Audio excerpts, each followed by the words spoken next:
Merlin is a 1988 novel by Stephen R. Lawhead, and it is the second book in the Pendragon Cycle, the sequel to the book Taliesin. Merlin is told in first person just like the last few pages of Taliesin were. The narration begins ahead of itself with the pregnant Igerna, wife of Uther. Then it goes back to giving us a story of Merlin, the son of Caris and Taliesin, grandson of Elphin and Avallac'h.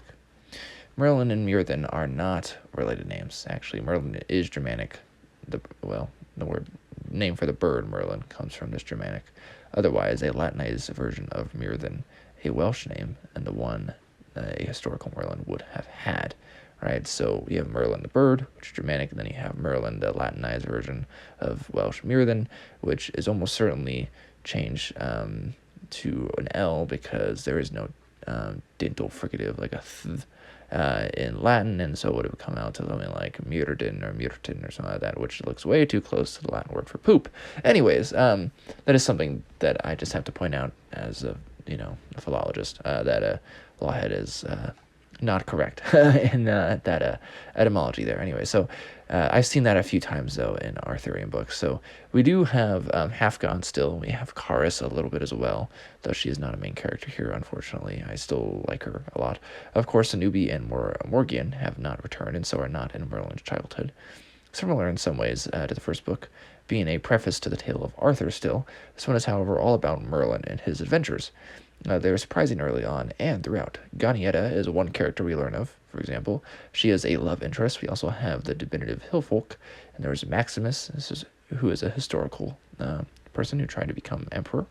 And then we have, he gets that spotlight later in history, but Lawhead captures well the sense of enchantment, of otherworldliness, of goodness, of melancholy, misery, sadness, of a world fleeting, of one sublime and connected to the people. And I believe this is the book we get the barbarian conspiracy in as well.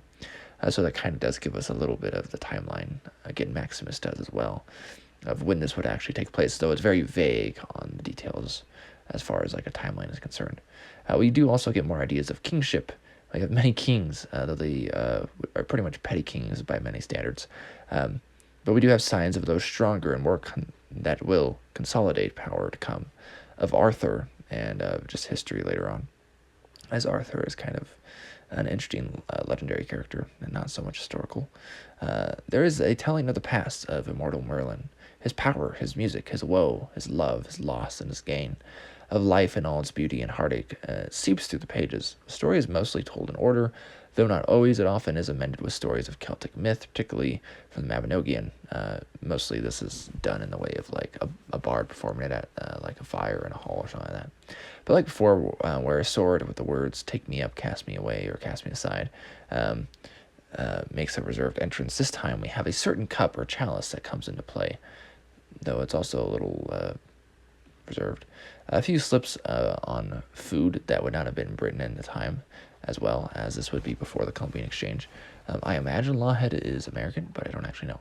Anyways, but this is a bit more magical, I would say, than Taliesin. It's not as mythical. I didn't enjoy it quite as much as the first book, but it is very enjoyable nonetheless. And as I mentioned in my Taliesin review, that was my favorite book of the first 5 that I've read. I do plan on reading Aurelia at some point, but this one is my second favorite. So the series as it goes on actually gets less good, pretty much. So I'm pretty sure if you're listening to this and let's say you've read Taliesin and you really didn't like it, there's a good chance you probably wouldn't like Merlin. Though if you don't like Merlin and you like Taliesin more, there's probably a good chance Arthur will just not be as good. It's still good. I think these books are still fine. I think they're easy to digest. And one thing that Lawhead does interesting is how he handles religion, though. So let me mention this real quick. So I've mentioned this in many of my weekly updates as I was reading these, but I read these pretty much in tandem with Bernard Cornwell's Warlord Chronicles, and really right next to as well the Arthurian Age books by Jean Pogue, or Poge, whatever his name is. And I think how they treat Christianity is very interesting. Lawhead treats it as very much a positive thing, right? And that is a bit more realistic, actually, that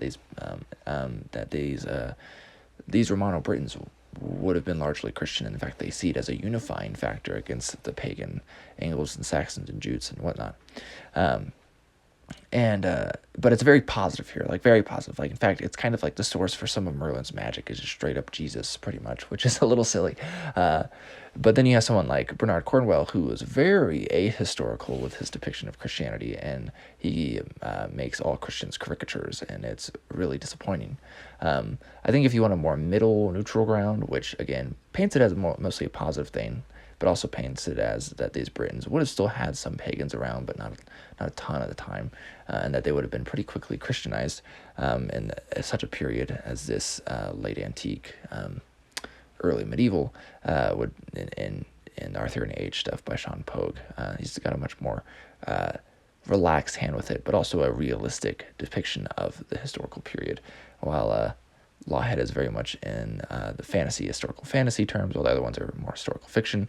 So, and Bernard Cornwell just gets it wrong because he seems to have a bone to pick. So that is one thing that I would know about Lawhead, though. It's an interesting take he does.